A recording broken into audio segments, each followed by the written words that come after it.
Good day, everybody. Extreme close up today, man. Pretty close up. So, anyways, yeah, man, I was just thinking this morning.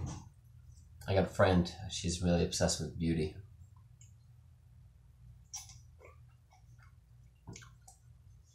She always gets involved in all these new things on like how to stay young and how to not have wrinkles and all this other stuff.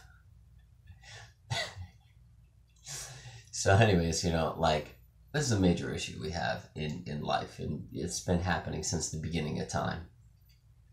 Well, for humans at least. Um, Probably for other animals as well. So yeah, I think there's great peace and happiness with accepting age. I mean, even filming these videos, I used to film videos 3 years ago, and I used to be much better looking. Less wrinkles, whatever it was, right? Anyways, I'm getting older, and I'm not that, I'm not as attractive as I used to be. That's acceptance. I'm happier now than I ever have been. Um,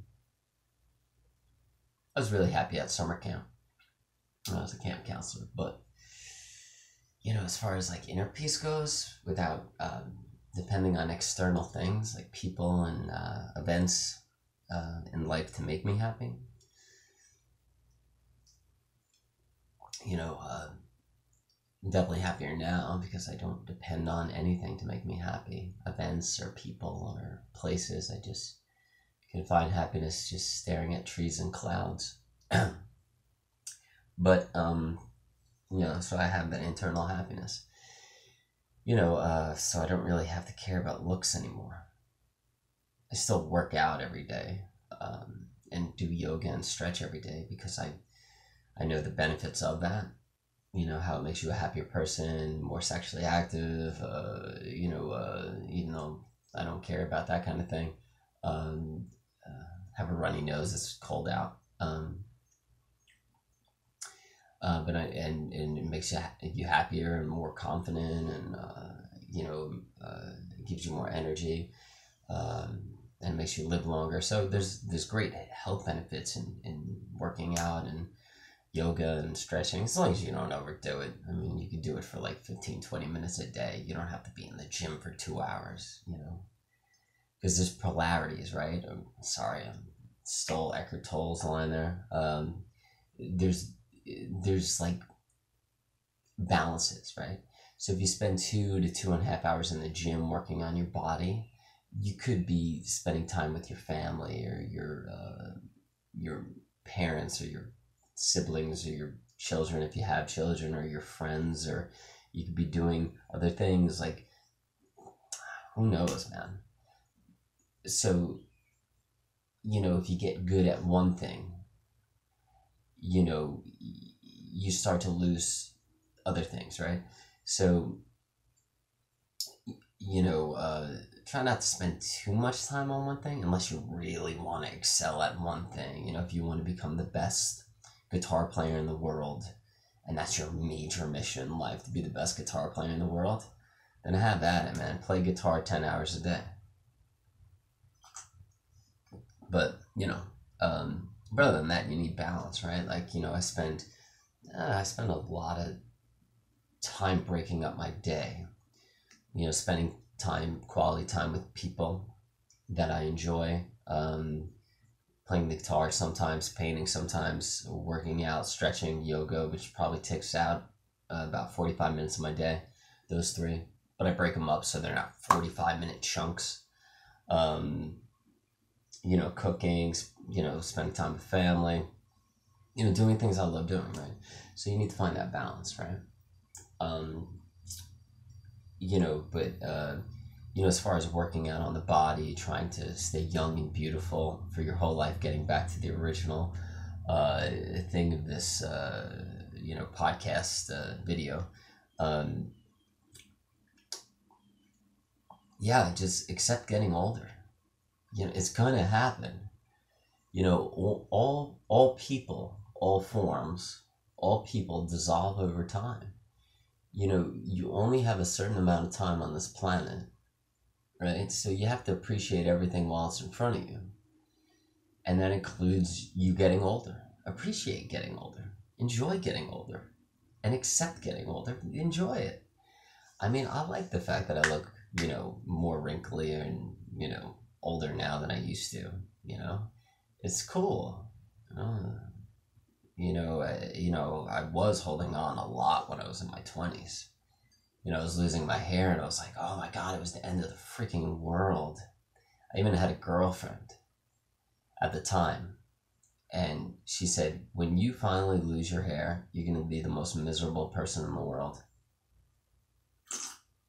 She told me that when I was like 24, because I was already starting to like go bald in like my senior year, and my first year in grad school, because I was so stressed out.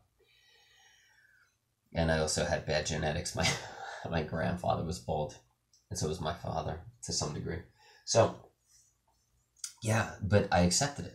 When I was like 28 years old, I accepted going bald. I was like, whatever, man, I'm gonna go bald. I'm just shave my head. I just accept it.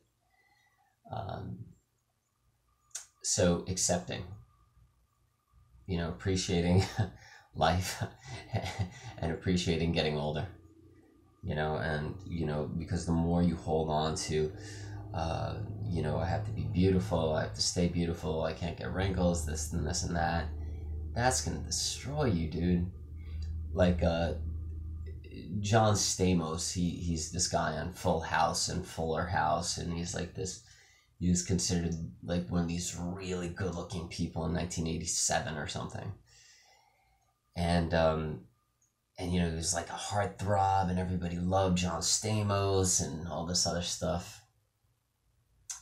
And then when Fuller House came out on Netflix, the first episode, he sat at the dining room table with his family.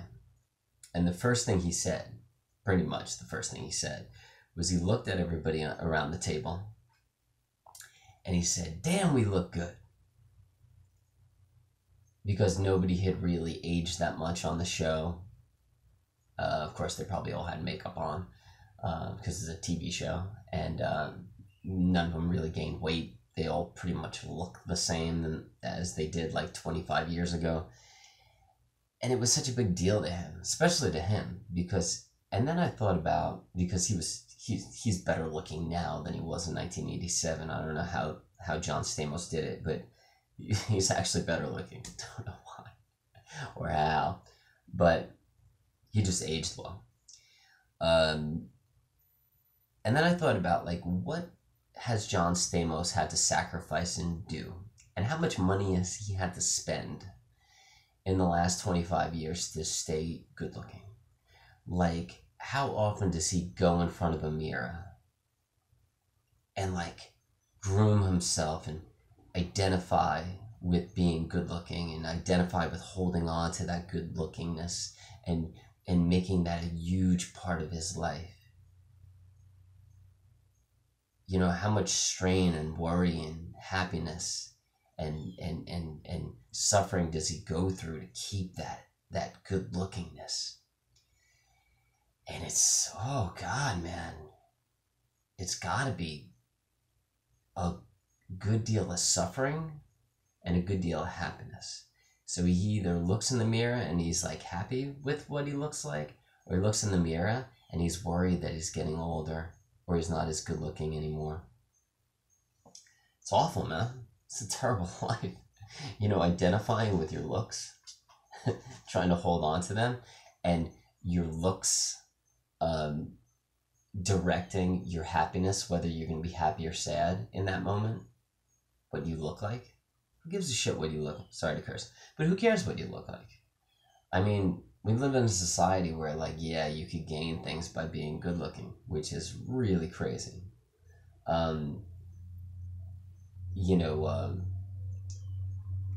If you're good looking, you probably get better jobs. When you're taller, you climb up the ladder quicker and you get more corporate, higher end jobs because you're taller, and there's something to do with that.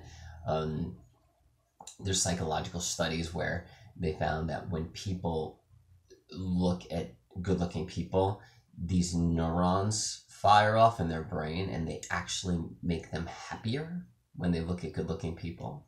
Freaking crazy. But this is all evolutionary stuff, right? So yeah, so they're major factors in our society in gaining things by being good looking. And I think that's why we put such a heavy focus on it, you know. But don't make that miserable. Don't let those things, those facts or those evolutionary things that we know about in this society. Don't make those things make you miserable or make you depend on your looks to make you depressed or happy, right? So for me, for instance, like you know, I may not be as good looking now as I was when I was 25, but I have more friends now that are true friends. I'm happier now. People like to be around me more. I'm not an a-hole. I used to be an a-hole when I was 25. When I was good looking, when I thought I was good looking, and when other people thought I was good looking, I was a complete a-hole. A-hole means, like, you know, a jerk. You know, and a lot of people that are really good looking, you know, they might be mean to others. They might, you know, think they're better than other people. They might have an ego because they're told throughout their life that they're very good looking. So it could also be very dangerous to be good looking or to focus on looks. You know, just to be a nice person. You know, a good one is it's easy to be good looking because you're pretty much born with it, but try being nice. Or it's easy to be awesome, but try being nice, right?